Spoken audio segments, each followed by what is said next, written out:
जगामध्ये काही गोष्टी विचार करण्यासारख्या असतात। खरंच एक कलाकार म्हणून जन्माला येणं आणि कलाकारासारखं नाव कमवणं हे प्रत्येकाच्या भाग्यामध्ये नशिबामध्ये आणि नसतंच। हे आपण गोष्ट करतोय धर्मेंद्र। फिल्मी दुनियामध्ये अतिशय मोठं नाव कमवलं। ज्या व्यक्तीनं इतकं मोठं नाव कमवून देखील आपली नाळ आपल्या गावच्या मातीशी कायम बांधून ठेवली, त्याचं उदाहरण म्हणजे धर्मेंद्रजी। धर्मेंद्र कलाकार नव्हते तर सहृदय मानाचा देव माणूस होते। त्यांनी आपली वडिलोपार्जित जमीन आपल्या पुतण्यांच्या नावे पूर्ण करून टाकली।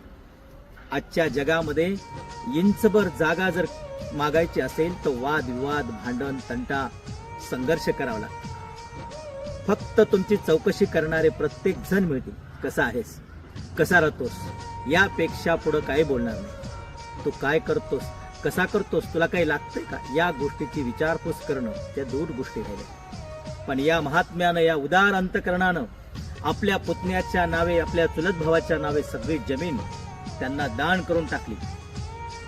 ज्या वेळेस डांगो या गावामध्ये, म्हणजे ते आपलं स्वतःचं गाव धर्मेंद्रजी यांचं, त्या गावाविषयी आपुलकी का होती? वडिलांनी एक शब्द त्यांच्या कानावर नेहमी घातले, तू कुठं जरी राहिलास तर तुझं नातं आपल्या गावच्या मातीशी सदैव जोडून ठेव।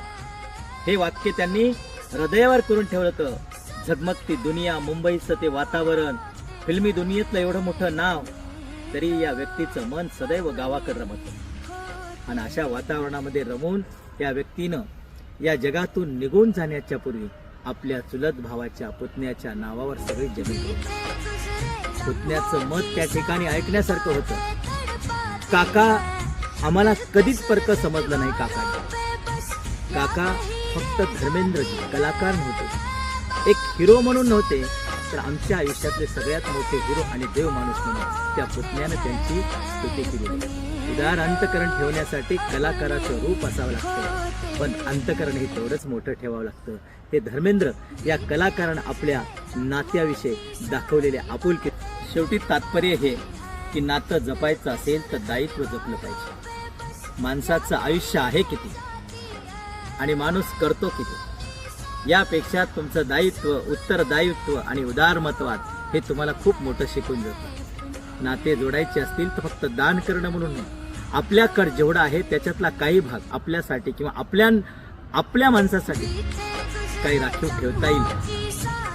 धर्मेंद्र जगातून निघून जाताना देखील त्यांचा उदारपणा त्या ठिकाणी दिसून येतो।